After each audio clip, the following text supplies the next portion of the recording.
So let's say you have your two ordered pairs. Okay, we have our two ordered pairs, or an ordered pair, or two equations, I should say. We have one, y equals 2/3 x plus 3. 3y equals 2x minus 11. Okay, first thing, make sure they are in y or slope-intercept form. So make sure you have y by itself. Make sure that y is by itself. Just in one of them or both? Both of them. So on that very bottom one, what do I need to do to get y by itself? Divide by 3. Divide everything by 3. So now I got y equals 2/3 x minus 11/3. Look at your slopes. Okay, look at those slopes. Parallel or perpendicular lines? Parallel, because they are exactly the same. So these would be parallel lines. Okay, so those would be parallel lines. Negative reciprocal. So let's say I have y equals 3x minus 4. What would my perpendicular slope need to be for the other line? So what's the slope of the original line? Positive 3.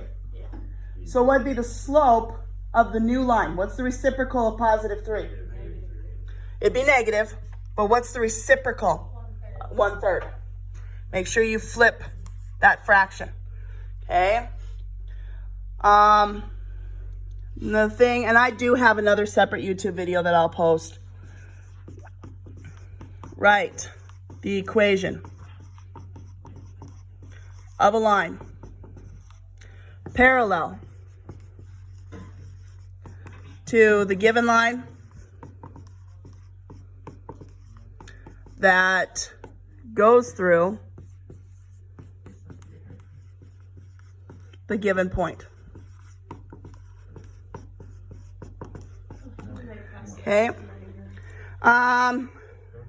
We've got 3x plus 4y equals 11 is the line. And we'll say that we're going through 2, 1. So very first thing, I'll let you get that down.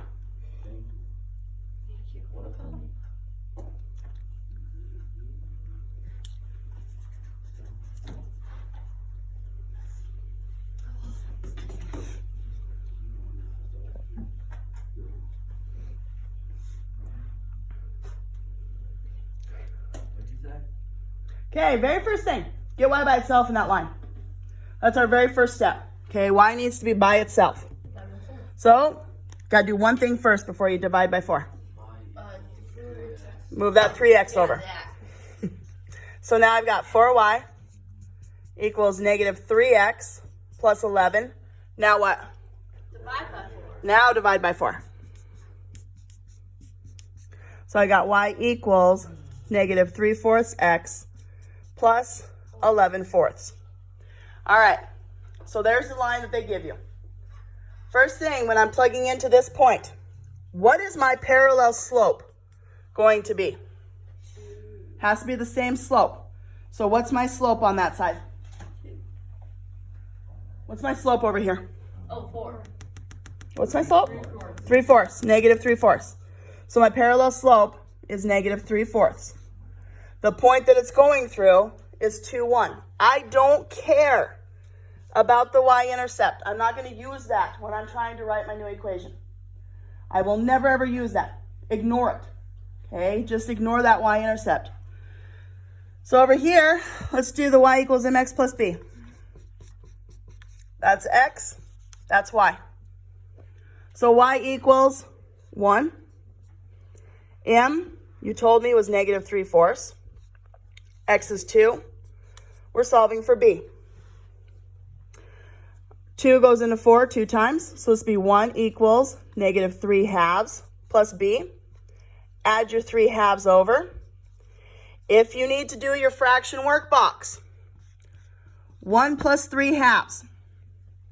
In order to add fractions, what do they have to have? Common denominator. So what do I need to multiply 1 by? 2 over 2.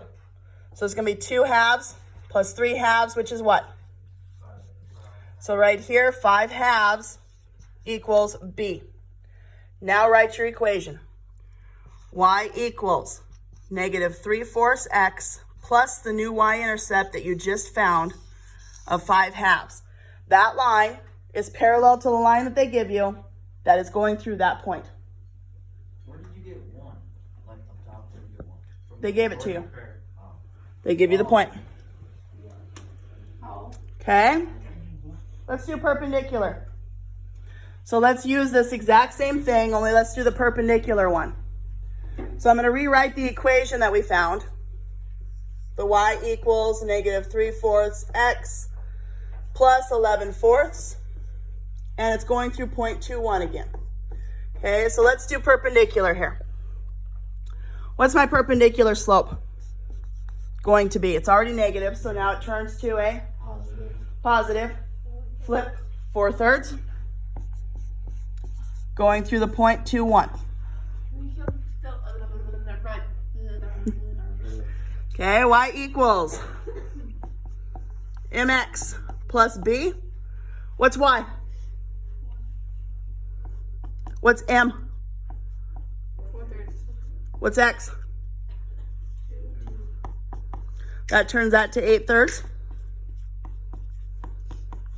Subtract your 8/3 over. Same thing. 1 minus 8/3 in a workbox. Multiply that by 3/3. 3/3 minus 8/3. -5/3. So your b is -5/3. And then write the equation. Y equals the slope of 4/3 x minus 5/3. That's the equation of the line that goes